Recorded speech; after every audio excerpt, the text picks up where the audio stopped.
Welcome back to the Eric Krown Crypto channel. Wishing you a happy and healthy start on this nice sunny, Saturday morning over here. Plenty to talk about. I want to follow up on the weekly signal that we are looking at from CME as of yesterday, what that essentially means for the next week to come, targets in mind, and then of course go over some short-term time frame weekend ranges as well. Of which, as usual, I'm not super married to the short-term, especially over the weekends, but we can go over ranges and what's likely right there. Anyways, before we get into it, I should humbly request that if you do find this content valuable, if you enjoy this content, or if you just want to get back, a good old like on the herp and dirt button right there is very much appreciated. Of course, it's up to you. And I do want to give a quick shout out to this person on Twitter who has once again reminded me that there's some sort of an imposter going around on Instagram trying to get you to invest in some sort of like a secret fund. I can assure you I have no such thing. I'm not interested in trading anyone else's account other than my own, and I can assure you that it is very, very, very, very likely a scammer that will end in tears. So if you are interested in my Instagram account, my very mundane life, it is actually in the link in the description below, and you can also learn about the Ligma method. Great, absolutely great. Anyways, let's start off first with the big things. Actually, I make sure that my notes are available over here, and this was the chart that we were putting a lot of weight on yesterday. This would be the weekly CME chart. Obviously, CME has already closed for the week, which typically has massive influence on spot price action and typically has the better signals anyways. And several things of great importance did happen right here. One, Bitcoin closed the weekly below the last week low, thus confirming this as a local high, also closing it below the yellow 20 exponential average, and you can see that it now actually has a negative slope as well. And that has thus confirmed some hidden bearish divergence on the weekly RSI right here. Credit to Caretaker's RSI for this one, as that will have targets lower. And when we do talk about targets lower, that would likely be somewhere around $38,000 to $39,000 coming in from Bitcoin's last major base. Now, there's several points of confluence with that. One of them being, of course, if I throw on my good old fibs right here in drawing tools, that's a 618 Fibonacci retracement. So very likely a bounce there, and very likely another bounce along the way at about 40,600 or so, assuming that Bitcoin does get there. And again, this likely doesn't happen over the weekend. Bitcoin can very easily bounce over the weekend, but coming in the next week to 2 weeks to come, I do look at this as likely we will go over a potential bear trap situation, but for right now, it's pretty far away from being validated, so not all that relevant. Anyways, this target also has several other confluences, one of them being the daily BBWP signal that we were looking at over here, where Bitcoin has hit extreme lows, or relative extreme lows, in about the single-digit percentiles on daily BBWP for the past few months, going back to January, February, essentially. And all of these moves have been very, very similar to each other as well. We could start off with, actually, we could start even with the 0 percentile reads over here. Coming in from January, you can see that once the expansion started to come, well, there was about a 21 to 22% move to the downside. A good amount done in the first couple days right there, as you can see. And well, the next move that we did see off of that same sort of signal was, of course, in February, early February, that is. And it was to the other side, of course, being that volatility is direction neutral. But in this case, about 24 to 23% move to the upside. Most of it done within the first day right there, over the course of the next 8 days or so. Anyways, the one after that, again to the downside. This one doing about 23.5% in about 8 days again. Most of it done again on that first day. Direction was set. And then we have the next signal over here in March, where from bottom to top about 24% done over the course of 14 days, a little bit longer, of course.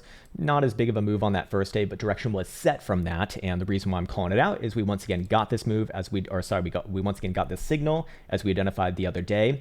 That was combined with the closure below the critical region of $44,500, which then essentially made my biases massively, or I wouldn't say massively, but decently to the downside, which we're kind of experiencing right now, with bounces along the way, of course, as well. And thus far, we have seen about from top to bottom, about a 13% move. If we were to extend that around, the relevant regions, about 20% move puts Bitcoin at around $38,000, of course. Now, that can also be lined up with the open interest reads that we're looking at over here. Something really, really critical with this is that over the past few years, anytime that we have seen this get above 14 billion, the unraveling of those leverage positions from that extreme high has led towards, at minimum, a 20% move to the downside. At maximum, much more. But I'd take the more lenient of these measurements first here, as we do see this come off the extreme highs. And to put this into perspective, we saw about 14.5 billion on open interest when Bitcoin was trading around $48,000. Compare that with even just a few months ago in December when Bitcoin was trading at $52,000 with about $1 billion less on open interest. So we had a massive divergence right there. And well, theoretically, this could lead towards, an unraveling of short positions in this case. And once again, and what it has always actually been for Bitcoin, although we shouldn't expect this to always be this case, but at least for now, working, these have led towards, downside moves. And again, 20%, which we already know is somewhere down around here. And also an alignment with that major fib retracement that we identified over here as well. Anyways, in the short term, or actually we should also go over higher term time frame momentum oscillators. I'll start off with the daily right here, still nosediving and will be nosediving as long as Bitcoin's below 46,800, so rather far away. Buy daily is also nosediving, about to lose the edge of the bullish, control zone. Will be remaining with downside pressure as long as Bitcoin's closing below 46,400. And you also notice, there is a bit of a regression kind of building right here, but that obviously would imply that this probably does come down further first to the downside. Now let's go into the shorter term timeframes and come up with the shorter term timeframe ranges. And talk about what's perhaps likely over the weekend. So I've kind of already given away here with my good old LARP lines. I don't put too much weight on this. Again, being that it is a weekend, I feel a lot more confident with the weekly analysis that likely plays out over the next week or two. But what I do really want to harp on right here is the potential bear trap situation. So yesterday, we did get a little bit of the bounce that we were looking for, right above 44,000 bucks. That's right around the 382. Quick rejection right there and down again. Kind of nasty, but hey, that, it is what it is. The one silver lining, I guess, for the Boolaws is that we could move down the resolution point for a confirmed bear trap with major targets to the upside. 50,000 or, mid $50,000 territory would once again be relevant, as all those signals are still haven't really been fully resolved yet when I'm talking about the 5-day, which we'll follow up on tomorrow, actually, although, they could very easily be applied to the downside as well. But in this case, we can move it down to just above 45,000 bucks would be the 6-way in this case. So if Bitcoin were to close a daily above there on, in the next few days here, that would be a good indication that this was one massive bear trap, and we can once again target, basically the highs of this rally, 48,000 bucks, and very likely new highs on this rally as well, towards probably the mid 50,000s, in the following weeks. Anyways, until then, short term, over the weekend, again, I'm usually just not too married to price action, probably looking for a short-term bounce relatively soonish. The reason, or what I'm basing that off of, is simply this. We do see some bullish divergence starting to form on a 4-hour right here. This is not a very strong drive, but it is present. We also see on lower-term time frame stochastic momentum that the 6-hour is deep within the critical zone and looking for a corrective move here. Technically speaking, still downside angled as long as Bitcoin's below 42,750. 4-hour is same thing, basically 42,660 in this case. 3-hour is going to be showing downside below 42.9, not great. And hourly is struggling up right there above 42.2. So, can Bitcoin bounce over the weekend? Yeah, no problem. It might have one more test to the downside, maybe retest around those late March lows here at a 41.6 to 41.8 region. But overall, I'd probably be looking for Bitcoin to bounce, over the weekend if I had to put a number on it. Bounces can come up very easily to 43,000 bucks, even to the 382 here, which was kind of like yesterday's range highs at about 43.8 or so. But, to be fair, probably would be looking for a directive rejection right there if it were to happen, to be quite honest with you.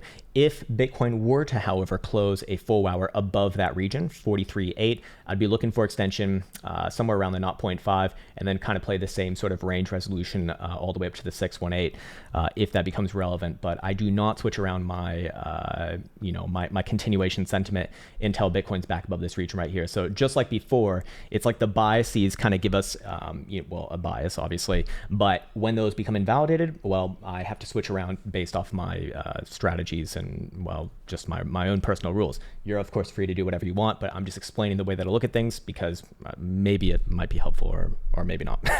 Anyways, other than that, yeah, so we've gone over the bear trap conditions. We've gone over the short-term time frame weekend range. I really wouldn't be looking for I mean, it's possible to see continuation over the weekend to the downside. I think it's a lot less likely, but if you do see a 4-hour closure below about 41.5, I'd say then yeah, get ready for a move down, probably another $1,000 before the next presumed medium-term time frame bounce at about 40,500 or so, as that was a 0.5 fib on the overall range here. Anyways, I think we'll save the potentially scary stuff for tomorrow, and I guess if you are bullish, well, there's always, there's always a little bit of hope. There you go. So 45 is the area that I'll be looking at. Anyways, with that said, I think that's it for today. Nice, short, sweet. Want to be wishing you well yet again. Take care and see you hopefully soon.